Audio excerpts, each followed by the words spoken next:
Cercle de Vienne.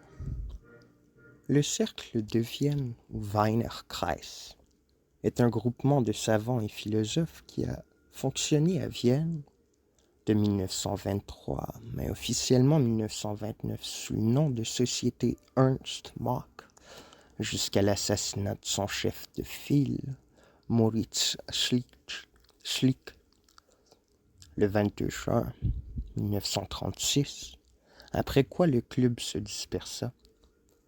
Le cercle existait d'une manière informelle déjà avant la Première Guerre mondiale. L'ouvrage de Ludwig Wittgenstein, Tractatus Logico-Philosophicus, 1921, est un des textes de cette époque qui servit de Bible à la pensée viennoise. Programme du cercle. Le cercle de Vienne s'est constitué d'abord comme un mouvement de promotion de l'empirisme logique ou positivisme logique et s'inscrit dans une double tradition philosophique, celle du rationalisme et celle de l'empirisme. Il a développé une critique radicale de la métaphysique spéculative. Ce mouvement fait suite aux travaux de Gottlob Frege, Ernst Mach, dont, après Ludwig Boltzmann, Schlick était le successeur à la chaire de philosophie des sciences de Ludwig Wittgenstein, Bertrand Russell, et a été influencé par George Edward Moore et Karl Popper. Il n'existe pas de doctrine commune au cercle, et celui se caractérise moins par les dogmes que par un programme commun. Le cercle développe en effet ce qu'il appelle une conception scientifique du monde, dont trois éléments majeurs prédominent. 1. Les sciences doivent être unifiées dans le langage de la physique, réductionnisme des sciences empiriques, ou de la logique, logicisme, car toute connaissance est soit empirique, soit formelle. 2. La philosophie est une élucidation des propositions scientifiques, éthiques et esthétiques par l'analyse logique. Elle ne se réduit certes pas à une théorie de la connaissance, mais celle-ci en constitue toutefois le point de départ. 3.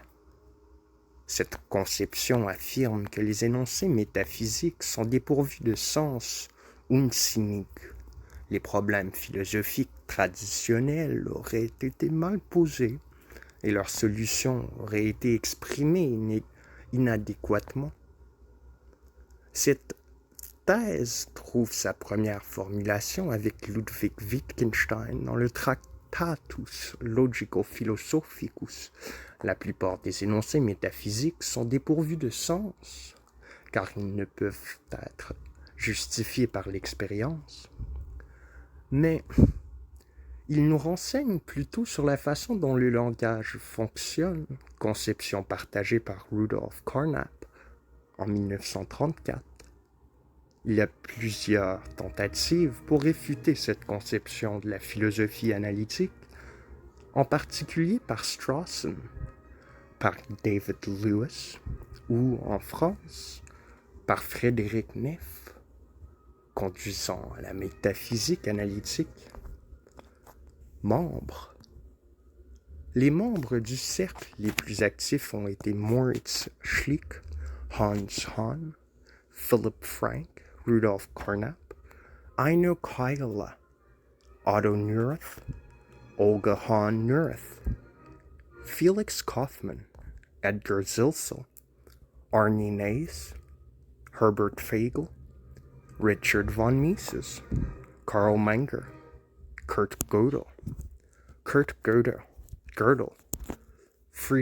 Friedrich Wiseman et Victor Croft.